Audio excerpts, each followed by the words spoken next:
Everybody online tells you only chase dollars per hour. Last night, I ignored that, and one concert trip turned into over $300 and a brand new private client. Let me show you why sometimes waiting is the best money you'll ever make, and how to turn concert pain points into guaranteed return rides. Alright, so let me walk you through my night. I only did 2 rides, not 20, not 10, 2 rides. On paper, it looks slow, but this is where that mindset matters. First ride, Uber XL, from Middleburg to a concert. Base fare was around $72. There were cool people, the vibe was right, and they tipped me $50 on top of that. So I'm already at a roughly $125 plus for one trip. Most drivers, they would say, great, on to the next one. But me, I took a different route. See, these riders had a bigger problem than just getting to the concert.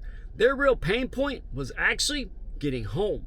If you ever work concerts or big events, you know what happens when the show ends. Surge price goes crazy, wait times are all over the place, and the app keeps finding drivers and then canceling. People end up standing on a curb for 45 minutes just rolling the dice. They did not want to deal with that. They didn't want to gamble on who's going to show up, if anyone, or what the price was going to be at the end of the night. So I made them an offer. I told them I'll take you there like normal, then I'll stay in the area, I'll wait, and I'll be your guaranteed ride home. No rolling the dice, no fighting the crowd, no wondering, is the driver actually coming? We'll book the return trip privately, and it'll be locked in.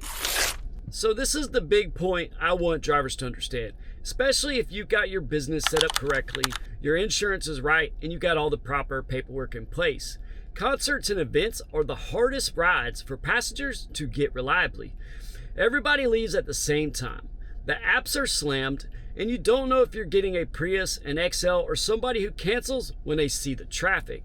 That is a massive pain point. If you can legally and properly book people both ways to the event and back, you turn that pain point into a guaranteed ride for them, guaranteed money for you, and no guessing what Uber's going to pay you on the return. Now, they're willing to pay more because they're not just paying for the miles. They're paying not to stand outside in chaos. They're paying for that peace of mind. They know exactly who's picking them up. They know you're actually going to show up, and they know what it's going to cost before they walk out that venue. So instead of them rolling that dice on the apps at midnight, they're walking out knowing our driver's out front waiting for us. And you're sitting there with guaranteed pre-booked money instead of hoping Uber throws you something decent. But here's the part that most drivers miss. I had to wait. That concert area wasn't busy for me on the apps. Uber basically locked me out in that area. Lyft, well, the rides weren't that good, but everybody was in the concert. So as it got closer to the end, well, I couldn't take a random ride that would drag me away and make me miss my return trip. That wait time, that's where drivers tap out.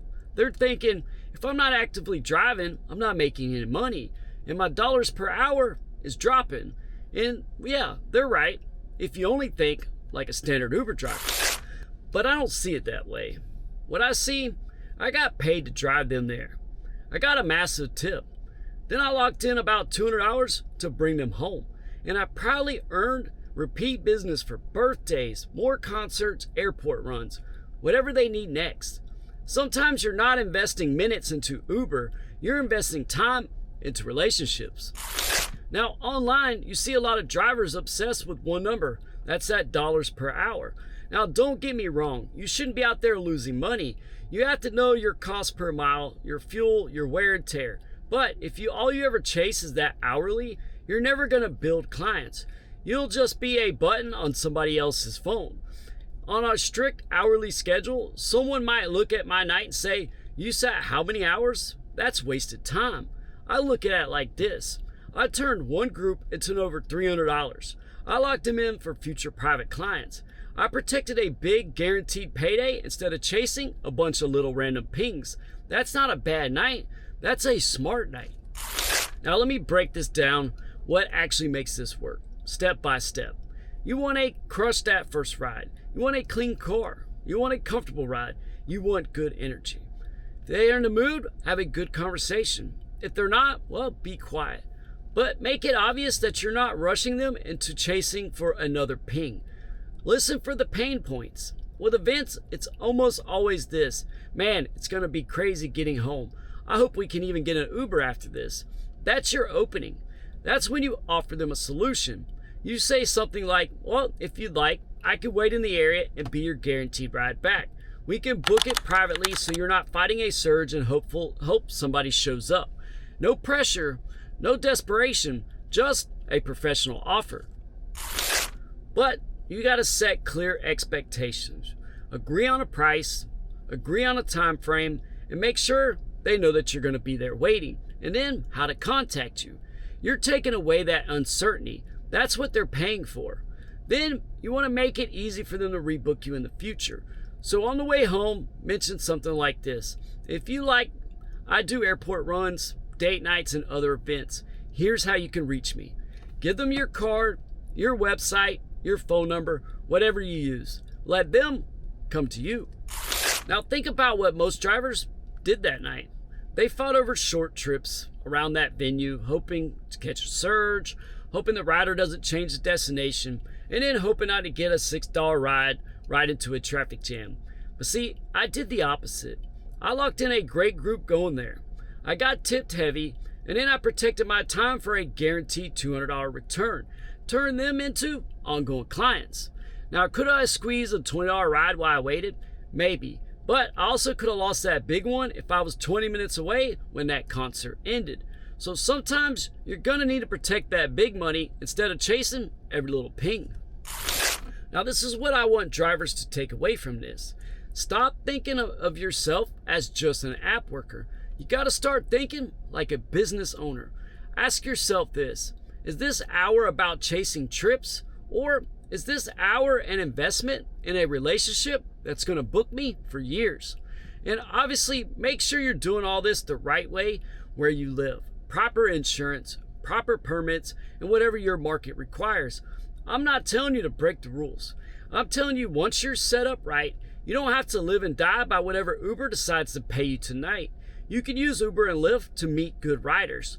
Show them what real service looks like, then let them book you directly for those high-stress situations like concerts and events.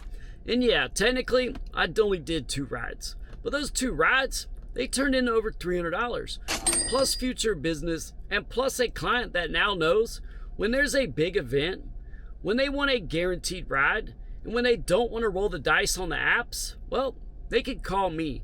That's the difference between chasing dollars per hour and building a real client base.